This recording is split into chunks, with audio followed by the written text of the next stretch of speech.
निष्ठुरी धोकेबाज रमिता, खै किन खनाइथे मैले तिमीलाई मुटुभरिको माया, अधरभरिको प्यार अनि आत्मदेखिको विश्वास मनमा राखेर तिमीलाई पूजा गरिरहे। सबै बेकार बेकार गए। अक्षतापाती अवैध अनि मेरो निष्ठामा तिमीले लात हानेर धुजा पार्यौ। सर्पलाई दूध पिलाए पनि विष नै ओकेल्छ भन्थे, तिमीलाई पनि त्यस्तै भयो। बधाई छ रमिता, तिमीले नयाँ जीवन सुरुवात गरेछौ। म त के नै हो र, म त दिनदिनै तिम्रो यादमा डुबिरहेको छु, भाँसिरहेको छु। अब त माथि निस्किने कुनै आँट नै छैन। सोचेको पनि थिएन जिन्दगीमा यति धेरै असफल बन्छु भनेर। स्कुलका दिनहरू सम्झ त रमिता, आँखामा राखी नानी बनाउँथे, बगैँचाको फूल मानी पानी हाल्दथे। विफल सारा विफल, तिमीले मेरो नाममा पठाएका पत्र कोरेका शब्द अनि समर्थन गरेका सम्झना शब्द सबै व्यर्थ रहेछन्। एसएलसी परीक्षाका दिनहरू सम्झ त रमिता, कति रमाइला थिए ती दिनहरू। बन्दको समयमा 18-20 किलोमिटर हिँडेर टाढा पुग्थ्यौं। एक कप चियामा 2 मुख लगाई पिएको अनि चैतमासको घाममा दहीको चिसोसँगै माया बढेको हो रमिता। ती कुराहरू सम्झ त, ती दिनहरू सम्झ त। अब त यी सब पानामा पनि नकोरिने इतिहास बनिसक्यो, केवल मलाई तडपाइरहने इतिहास। एसएलसी परीक्षापछि तिमीलाई भेट्ने जति प्रयास गर्दथे, तिमी त्यसको विपक्षमा लाग्यौ। जे होस्, तिम्रो मम्मीको न्यानो मायामा आफूलाई भाग्यमान ठान्दै रमाइरहे।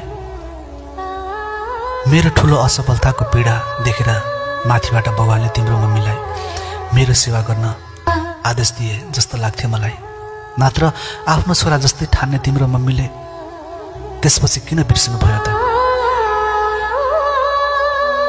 जे होस्, तिम्रो मायालाई मुटुमा राखेर उज्जवल भविष्यको कामना गर्दै तिम्रो फोनको प्रतीक्षामा कयौं दिनहरू बिताए।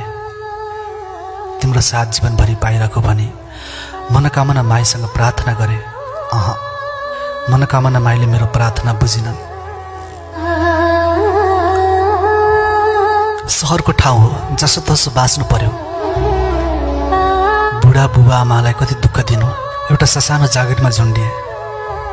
बिहानको पढाइ, दिउँसोको जागिर व्यस्त बने। मनभरि तिम्रो मायाको भारी बोकेर दिनरात काट्दै गरे। तिमीले पनि क्याम्पस पढ्न थालेछौ अनि फोनको सुविधा नभएको पनि होइनन्, तर तिमीले सम्झिन चाहेनौ। मैले तिम्रो अनि तिम्रो भाइको स्कुलको नाममा 2वटा पत्र रेजिस्टर गरेर पठाए, तर तिमीले कानमा तेल हालेर बसिरह्यौ। मलाई थाहा रहेनछ, म तिम्रो एकहोरो मायामा डुबेर तिमीलाई माछा फुस्रोको शिर उभ्याई सरङकोटबाट हेर्न लागेको छु। फेवा तालमा पानीमा डुबुल्की मार्दै ताल ब्रह्मा मन्दिरमा पूजा गरिरहे। रानीवनको शीतलतालाई रम्न लागेछु। यी मेरा सबै सपनाहरू हुन्। आज त्यसैले मैले भगवानलाई भन्न मन लाग्छ, गड इज डेड। आफ्नो भक्तहरूको दुःखमा साथ दिएर न्यानो माया दिन सक्दैन भने तिमी के भगवान? पीडामै पिल्सेर दिन बित्दै गए। तिम्रो मायाको ओत नपाएर पुसको ठण्डीमा चाहिँ कठिन थाले। साउनको झरीमा चाहिँ रोज्न लागे। बधोरे बेलसँगै बगे। खोला किन माथि फर्किन्थ्यो र रमिता? मनभरिको माया पोको लिएर तिमीलाई अर्पण गर्ने प्रतीक्षा गरिरहे, तर तिम्रो मन कहिले फर्किएन। अब त रमिता, तिम्रो नयाँ जीवन छ, तिम्रो नयाँ संसार छ। अब रमिता, तिमीले मलाई छोडिसकेपछि तिम्रो संसार त कति रमाइलो छ होइन होला? ठिक छ, मौसमी तिम्रो व्यवहारमा अब एकरूपता आओस्। मेरो जीवन 2 दिनको होला, तर तिमी 1000 वर्ष बाँचौ। माया, ममता, सम्मान र पुरस्कारको सम्मानले पुरिनु। मलाई एउटा लामखुट्टेको वर्षमा बाँच्नको लागि रगत चुस्न आउने परजीवी भनेर चित्त बुझाउनु, जुन माया नपाएर भोकै फर्कियो।